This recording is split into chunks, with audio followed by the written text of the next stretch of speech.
आपके प्रभु त्रिलोकीनाथ भगवान का इस समय धरती पर राज्याभिषेक हो रहा है।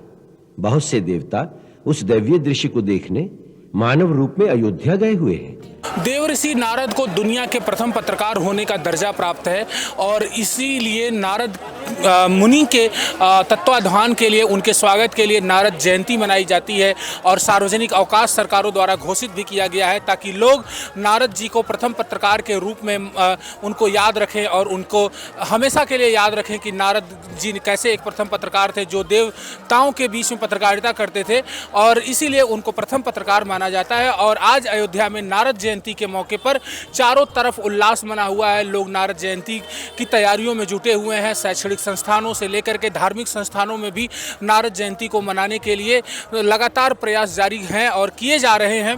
इस मौके पर आप देखेंगे राम मंदिर की भी सजावट कर दी गई है और इसके साथ ही हनुमानगढ़ी की भी सजावट है। अयोध्या के जो प्रमुख तीर्थस्थल हैं उन पर भी सजावट की गई है। नारद जी को याद किया जा रहा है और यहाँ तक कि कुछ समाज सेवियों के द्वारा अयोध्या में नारद मंदिर बनाए जाने की भी बात की जा रही है। लोगों की डिमांड है कि अयोध्या में एक दो और नारद मंदिर की स्थापना की जाए और यहाँ तक कि अयोध्या के जो प्रमुख शैक्षणिक संस्थान हैं, चाहे वो आचार्य नरेंद्र देव कृषि विश्वविद्यालय हो, चाहे डॉक्टर राम मनोहर लोहिया अवध विश्वविद्यालय हो, इन सभी विश्वविद्यालयों में नारद जयंती को लेकर के तैयारियां की गई हैं और तैयारियां मनाया जा रहा है। यहाँ तक कि साकेत महाविद्यालय में भी नारद जयंती के कार्यक्रम को आयोजित किया जा रहा है और लोग नारद जी को प्रथम पत्रकारिता पुरुष के रूप में याद कर रहे हैं। पूज्य पितृदेव, आपका पुत्र नारद आपके श्री चरणों में नमन करता है।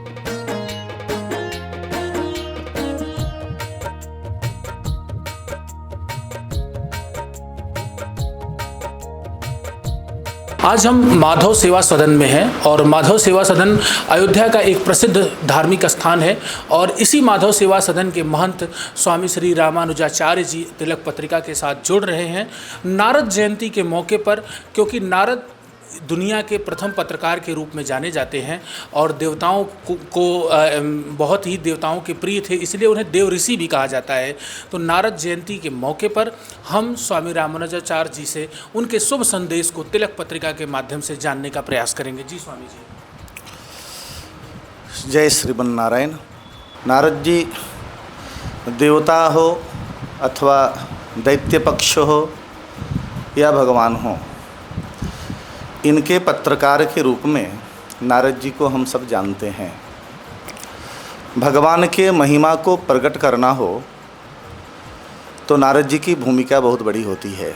जैसे आज वर्तमान युग में मीडिया का प्रभाव, किसी को फेमस करना हो, किसी को गिराना हो, तो मीडिया का बहुत बड़ी भूमिका है। उसी तरह नारद जी महाराज देवताओं के पक्ष को मजबूत करना हो, कभी दैत्य पक्ष को मजबूत करना हो, कभी भगवान के महिमा का बखान करना हो, वर्णन करना हो, सर्वत्र उसकी प्रचार करना हो, तो उसमें लगे रहते हैं। नारद जी एक ऐसे देव ऋषि हैं, देवताओं में भी सम्मान है उनका, राक्षसों में भी सम्मान है, भगवान के यहाँ भी सम्मान है। नारद जी की उपेक्षा कहीं नहीं है, सर्वत्र इनकी महिमा है और सर्वत्र इनको मान सम्मान प्राप्त होता रहता है। पहली बात। दूसरी बात, नारद जी हैं कौन? नारद जी भगवान के ही अवतार माने जाते हैं, क्योंकि भगवान ही स्वयं नारद के रूप में आते हैं और अपना महिमा का वर्णन संसार में कराते हैं, नाम कथाओं का प्रचार प्रसार स्वयं करते हैं। दैत्य भी भगवान के, देवता भी भगवान के, दोनों भगवान के वंश हैं, भगवान के अंश हैं। तो दोनों में समान रूप से भगवान अपना स्वयं काम करते हैं नारद के रूप में। नारद जी का जो जीवन चरित्र रहा है भागवत जी के अनुसार, एक दासी के पुत्र के रूप में थे। संतों के जूठन प्रसाद को पा करके, संतों की सेवा करके एक बहुत बड़ी उन्होंने भक्ति रस को इकट्ठा किया और उसी के प्रभाव के कारण श्री नारद जी महाराज उस दासी पुत्र के शरीर को छोड़ करके भगवान के मानस अवतार के रूप में, यद्यपि ब्रह्मा जी के पुत्र यह माने जाते हैं, लेकिन ये भगवान के अवतार हैं। तो ब्रह्मा जी के पुत्र के रूप में यह जन्म लेते हैं और ब्रह्मा जी के आज्ञा के अनुसार यह पत्रकार के रूप में सर्वत्र जाने जाते हैं। तो एक दासी पुत्र के बाद में ब्रह्मा के मानस पुत्र बनने का सौभाग्य किसी को प्राप्त हुआ है तो वह है नारद जी महाराज। ये परंपरा है, नारायण से ब्रह्मा, ब्रह्मा से नारद आदि। दूसरी बात, चाहे राम कथा हो, चाहे कृष्ण कथा हो, चाहे महादेव की कथा हो, कहीं भी आप इतिहास में कथाओं में मोड़ को प्राप्त करते हैं, देखते हैं, तो वहाँ नारद जी की बड़ी भूमिका है। तो नारद जी को उल्टा सीधा लोग अर्थ के रूप में न लेवे, नारद जी भगवान के अवतार हैं, ब्रह्मा जी के पुत्र हैं और उनकी जयंती हम सब मिल करके को मनावें, यह सौभाग्य हम सबको प्राप्त हुआ है। देखा आप लोगों ने, अभी हमारे साथ स्वामी रामानुजाचार्य जी जुड़े हुए थे, जिन्होंने नारद जयंती को लेकर के, नारद जी को लेकर के बहुत ही महत्वपूर्ण और सारगर्भित जानकारी दी और यहाँ तक कि नारद की परिभाषा भी उन्होंने बता दी। नारद यानी जिसकी बात कभी रद्द न हो, ऐसे होते हैं नारद। और इसीलिए नारद जी चाहे दैत्य हों चाहे देवता हों, सबके बीच में विश्वसनीय है, पूज्यनीय है। हम आज स्वामी जी से एक बात और जानेंगे, जो माधव सेवा सदन है, राम भक्तों की, हनुमान भक्तों की किस प्रकार से सेवा कर रहा है, माधव सेवा सदन की तरफ से भक्तों के लिए और कौन कौन सी सुविधाएं स्वामी जी के द्वारा उपलब्ध कराई जा रही हैं। जय श्रीमन नारायण। अयोध्या माधव सेवा सदन, यह माधव सेवा सदन बनाने का मुख्य उद्देश्य यही रहा है। एक तो हमारे पूज्य गुरुदेव का नाम ही माधवाचार्य स्वामी जी रहा। स्वामी जी अशरफी भवन के द्वितीय महंत के रूप में रहे, अभी वर्तमान में तृतीय महंत के रूप में हमारे गुरु भाई हैं श्रीधराचार्य जी महाराज। तो गुरु जी के नाम के कारण ही इस संस्था का नाम माधव सेवा सदन पड़ा। अशरफी भवन के स्वामी जी जो वर्तमान में हैं, उन्होंने एक भवन का निर्माण किया, उसका नाम माधव भवन रखा।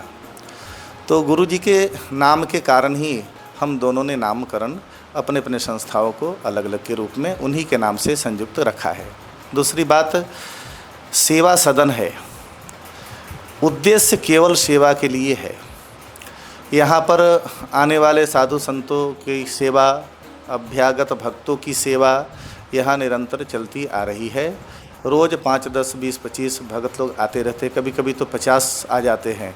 तो 5 दिनों से तो यहाँ बहुत बड़ा उत्सव चल रहा था। राजस्थान और मध्य प्रदेश के 100 भगत आए हुए थे हनुमंत कथा श्रवण करने के लिए, तो बड़ा सुंदर उत्सव चला। यहाँ पर विशेष रूप से बटुक ब्रह्मचारियों की सेवा होती है, जो निरंतर संस्कृत अध्ययन में लगे रहते हैं, वेद पाठ करते हैं, वेद अध्ययन करते हैं।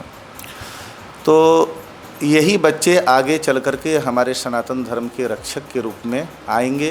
कोई पंडित बनेगा, पूजा पाठ कराएगा, कोई शिक्षक बन जाएगा, कोई कथा वाचन करेगा, कोई संत बन जाएगा।